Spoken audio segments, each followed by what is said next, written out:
Folks, give it up for my man, Jonathan Tipton Meyers.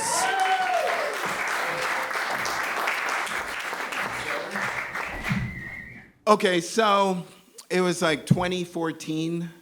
My internet marketing company that I'd started by myself and blown into a corporation that employed 20 people had just crashed. My girlfriend had walked out on me simultaneously, walked out of our house. Everything in my life had completely collapsed, and I didn't know what I was gonna do. And a friend of mine came over, and he's like, "You gotta get up. You gotta just get out of this house." And I remembered that he had started doing this really cool thing where he was like driving around people from one place to another, and he was having a blast. He was having like the time of his life. So I took his advice, and to get out of the house and to pay my mortgage, which was like $4K, I decided to become a Lyft driver and an Uber driver. It was incredible. Was anybody around, like anybody take rides in the beginning where you didn't know and you were like, what's that mustache on top of that car? Like, it was a seriously different phenomenon. I mean, all of a sudden, people were free, and they had a chance to, like, not have their car, or even if they didn't have a car, or get to another place. I mean, the vibe was absolutely incredible. The money was great. Everybody, when I showed up, they said the same two things to me. They said, like, "Thank you so much for picking me up." Right? And the second one was like, "I can't believe how cheap this is." It was the same price as it is now. It went down and came back up, right? So the goodwill was absolutely incredible. It wasn't just functional. I mean, imagine, like, you're drunk off your ass, right? It's 2 a.m. You're up in the Hollywood Hills. You don't know where you are. And the safest option is to call a stranger to come and pick you up in their car, right? How much goodwill was that?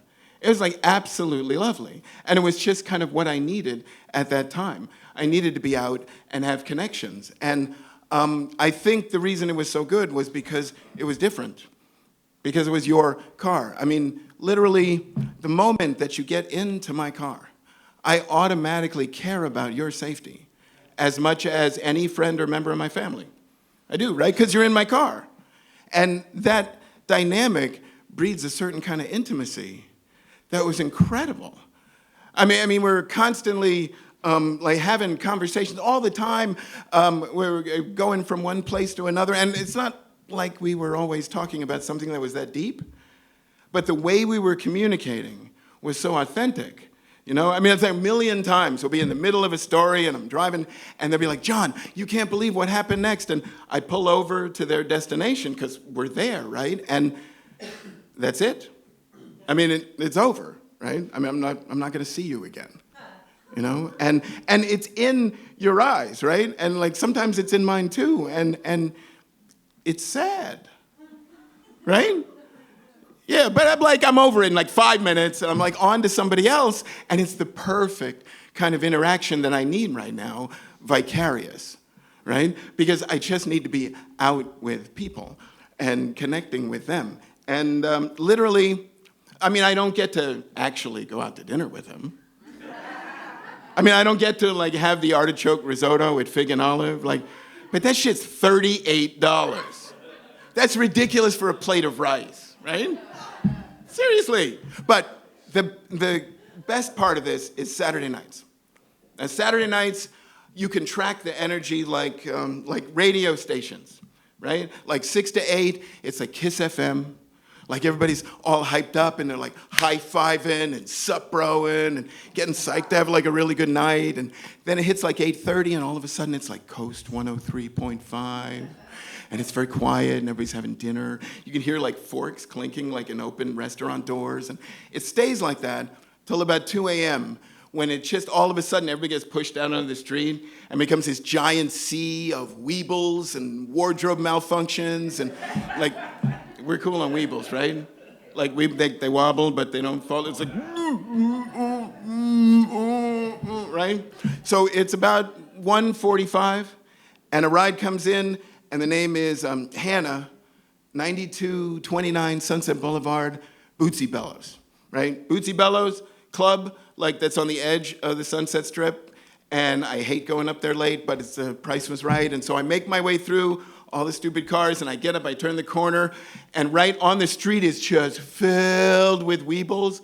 And everybody's just like, oh, oh, oh, oh. And girls are like holding each other's hair. And from the midst of that rises this beautiful young woman with these big blue eyes, right? And she's just searching around frantically. And I can read her lips like through my windshield. And she's like, Jonathan.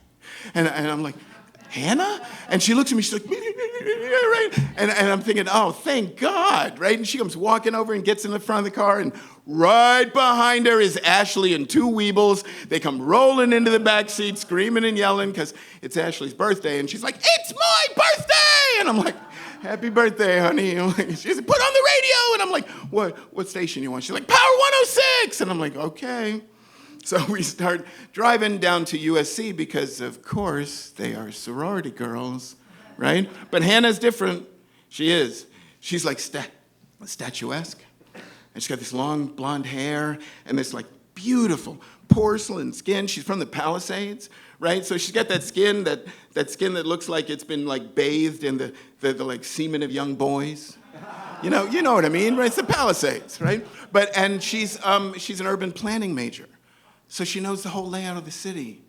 And she knows how neighborhoods were put together. And she's telling me about the mineral breakdown in the cement. And I'm like, wow, you are not what I expected. And she's like, no, God, I don't do this.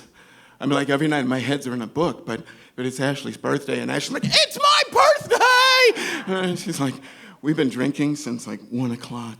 So I am so glad that you were here to come get us. And she puts her hand on my thigh, and I could feel the heat from her palm on my leg, and I'm all frazzled, and I'm like, yeah,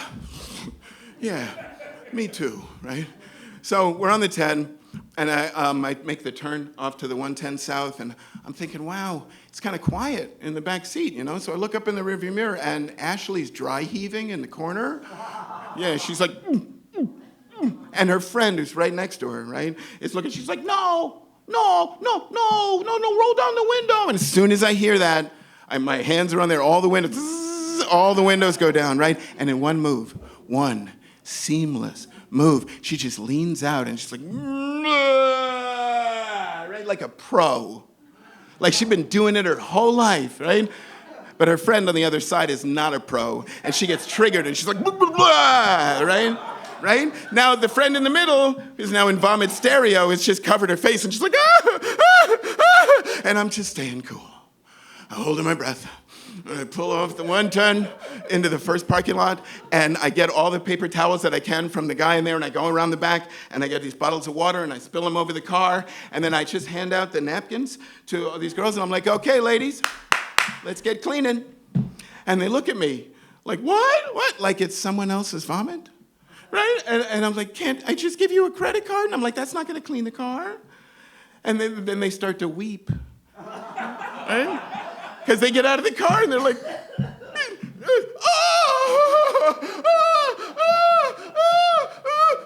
I let them go for like 10 minutes and I wipe out, right? And then I put them back in the car and we drive 2 more blocks to 28th Street because they were cleaning the car. And they don't even wait for me to stop. They just run out into the street like screaming, and they leave Hannah, who's mortified, there. And she gets out of the car, and she's like, I'm so sorry. I'm so sorry. She reaches in her pocket. She pulls out this like crumpled $50 bill, and I'm like, it's okay. And I take that, and she leaves, and I make a beeline for the 7-Eleven on Highland and Wilshire, and I pull up, and I get 2 giant rolls of paper towels and a bottle of Fantastic, and I proceed to Silkwood the entire car, right? I'm like, and honestly, it's not that bad. Really, it's not. The only difficult part with the windows, the automatic windows, like, because each time it comes up, there's like another little nugget, right? Yeah, right. But I do a good job. I do. Actually, I do such a good job that all the Armenian cab drivers who are watching me give me a round of applause. They're like, bro, that's so good. You did that with the windows. They're not easy, right? So it's like 2:30. There's money out there, but I'm done. So I head back home east. I'm rolling up Hyperion, right? And I pass this Mexican restaurant, Casita del Campo. And it reminds me of the last time that somebody threw up outside my car. And it was Susan, my ex. It was her 34th birthday. She hates her birthday. She didn't eat all day. She drank a pitcher of margaritas, and she threw up outside my car. And at that moment, two thoughts are going through my head. The first one is, what could I have possibly done to make someone so unhappy that they would drink a pitcher of margaritas and throw up on my car? And the second thought, simultaneously, I was thinking, was that those little nuggets of vomit look just like artichoke risotto. Thank you.